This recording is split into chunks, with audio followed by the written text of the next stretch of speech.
Shalom, brothers and sisters. Grace, mercy, and peace be unto you from Yahuwah the Father, and Yahushua Mashiach, his voice. Hear, O Yasharol, Yahuwah, our mighty one, he is one Yahuwah. This is Brother David coming to you again to bring you the Day of Atonement. The Jews pronounce it as Yom Kippur. In my transliteration, I got Ya'um Kayapura. How did you get that, Brother David? Well, let's go to the Hebrew script. Hebrew reads from right to left. See the first three letters there? The first letter is a Yad. How is it pronounced? Yeah. That was easy. The second letter is a Wa. How is it pronounced? It has two sounds. It can be pronounced Wa, or the lead letter would be a Wu in the Bantu language. And the third letter is a Mem. How is it pronounced? Meh. So you put those three letters together. You have Yahum. Okay, look at the Jewish transliteration. They have Yam. What did they do? They dropped the U sound. They said that the Wa is silent. So it just comes out to be Yam. We can go with that. If you notice, the O has taken on an A sound, Yam. And if we were to transliterate it only as Y-A-M, you would still have Yam. Okay, let's go to the second word, Kippur. The first letter is a Kaf. How is it pronounced? Ka. There's your first syllable, Ka. The second letter is a Yad. How is it pronounced? Ya. You have your second syllable. The third letter is a Pe. How is it pronounced? Pe. Pe. But because we have a vowel that's coming after, which is that Wu or the Wa, you take the Pe and the Wu and you have Pu. And the last one is a Rush. How is it pronounced? Ra. Ra.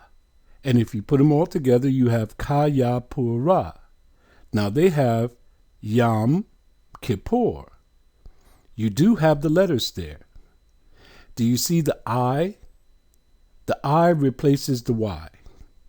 You will find out in most of their transliterations, they drop the Y altogether because you're always going to get Yah. They don't want you to have the name of your father in these words. All right, so the Day of Atonement, what is it all about? It's a day that you are to afflict your soul. It is the holiest day of the year. This one has a penalty attached. The soul that does not afflict himself in this time shall be cut off from the congregation. Let's begin. Leviticus Chapter 23. Can we stop for a moment? I want to discuss this name Leviticus. Do you know that there's no such name as Leviticus in our book? Yeah. I have a Sephar. It's supposed to restore all of the Hebrew names. And in the Sephar, they have Vayikra. Right away I said, hold it. There is no V in Hebrew. Do you know what the V replaces? The Wa. How is the Wa pronounced?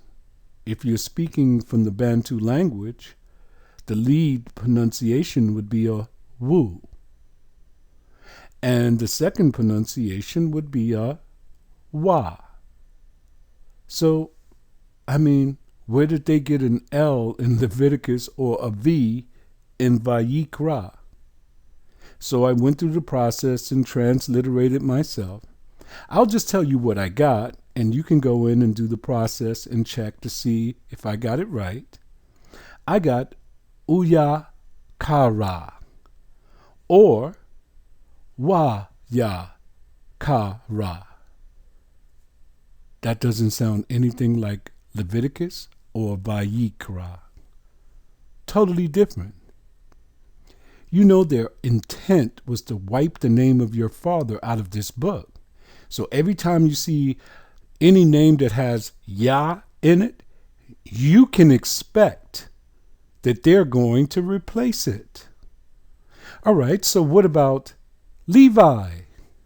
You know, our brother, one of the 12 tribes, born unto Jacob or Yasharor. There is no such name as Levi also. Isn't that incredible? You know something? I went in and I transliterated the word myself, which you should do also, so that you can see. Let me tell you what his name is. Lauya. Doesn't sound like Levi, does it? La-u-ya. They are intentionally trying to wipe out the name of your father.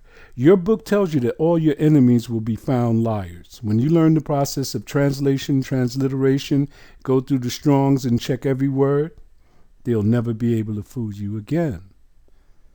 Verse 27. Also. Why does it say also? Because we're coming from the Day of Trumpets. You have to start from there.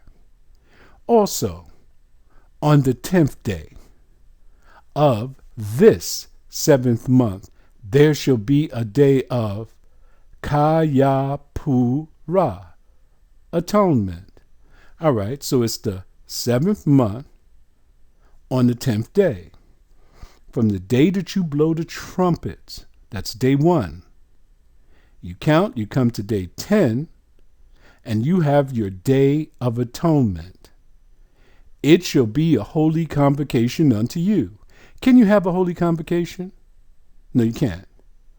We're not in the land. There is no temple for us to go to. And ye shall afflict, H6031, your souls.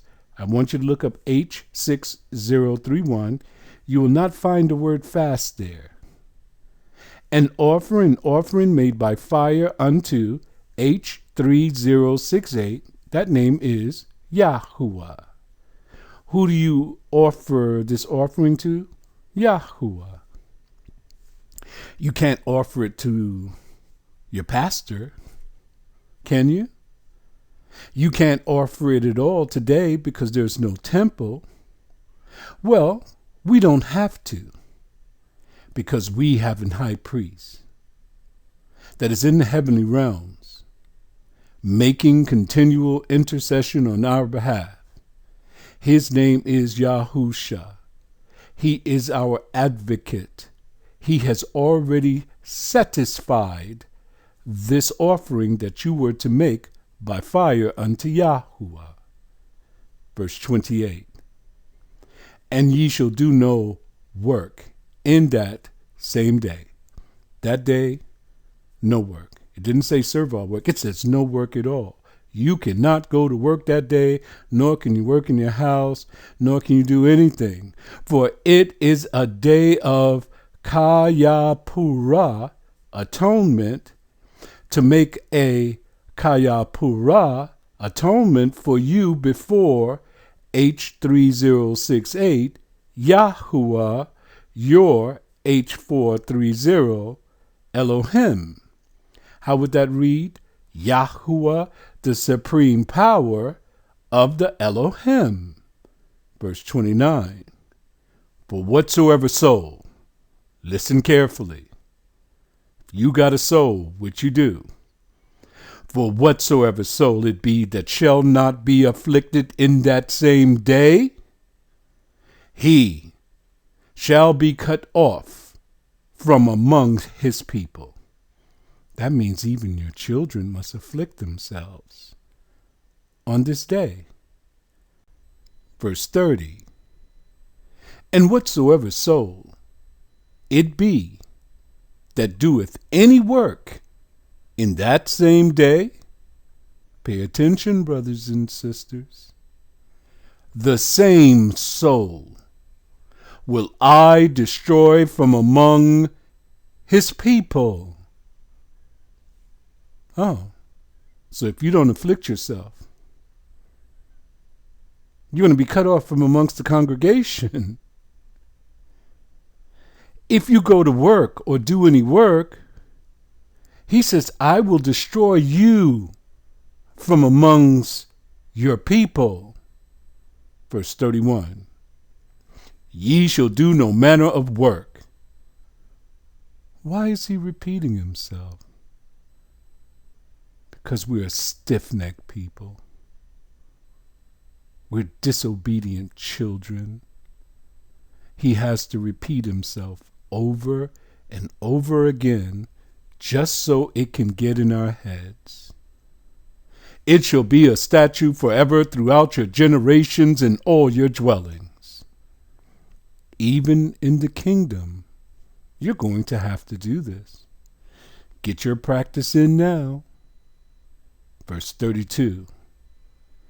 It shall be unto you a Sabbath of rest, and ye shall afflict, there's that word again, H6031. Check it out.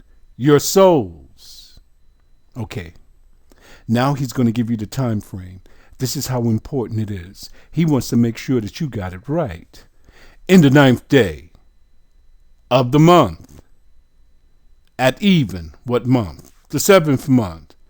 From one evening unto the next evening shall ye celebrate your Shabbat. Can't say you didn't know. On the 9th day, when the sun goes down in the evening, it starts your day 10.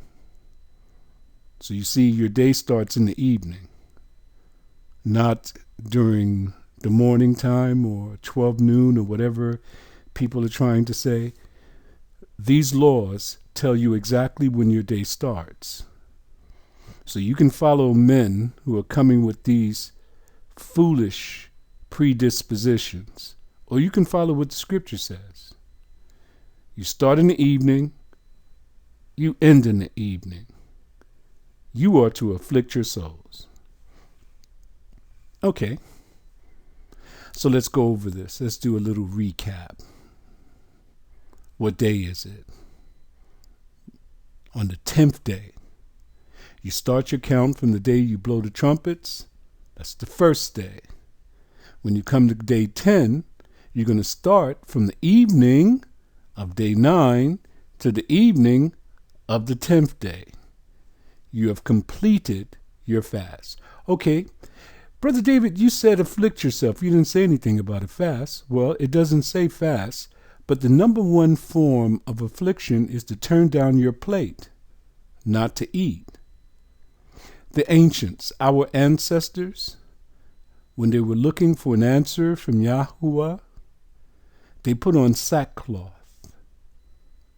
They put on ashes. They turned down their plates. They got on the floor, and they afflicted their souls, and they prayed and sought a reply. I'm not saying that's what you have to do, but you have to be afflicted. Let's start with the parents. You can't go to work. You can't do any work. You have to fast from evening to evening. No television. No Instagram, Facebook, or anything that was enjoyable to you. It ceases on that day. Your attention is to Yahuwah. You can study his word. If you use the computer in order to go to like the Blue Letter Bible in order to define things, you can do that. But the number one thing is to fast from one evening to the next evening and no enjoyment whatsoever. No TV, no movies, none of those things. Not even speaking foolishness. What about your children? Prepare their food, their little dinner, even if you're just going to make them sandwiches. Prepare everything, have everything ready the day before, and you make their little food because you don't want them to start off like this. You got to wean them into this thing, all right? Because this will be a shock for them. But you prepare their food. You don't give them any cookies. You give them no sweets. You give them no chips, no snacks, none of the things that they enjoy. They cannot use the computer. They cannot watch the TV. You give them a Bible, give them assignments, show them what to read. Let them read Leviticus. We know it's not Leviticus now, but read this, chapter 23, and then go to Isaiah, to chapter 58. Why Isaiah chapter 58? Isaiah chapter 58 defines and tells you that this is a fast that Yahuwah has called. Yahuwah has only called one fast in the law, and that is this one here. This is the fast that he has called. Some people say that he has called me to fast during the week. He's called me to fast during this time. Okay, if he called you to fast, then you do it. But this is the one that is written in stone. This is the one that you must keep, or you'll be cut off from the congregation, and he will destroy you from among the people. Now, if I missed anything, if you have any questions, hit me up on the comment board. There's no stupid question. Stupid questions are no questions at all. Don't sit back if you have any doubt on how this is to be worked out. Don't sit back and just say, okay, I'll figure it out. If you have a question, hit me up with it. I will answer you immediately because it's that important. Shalom, brothers and sisters. Enjoy.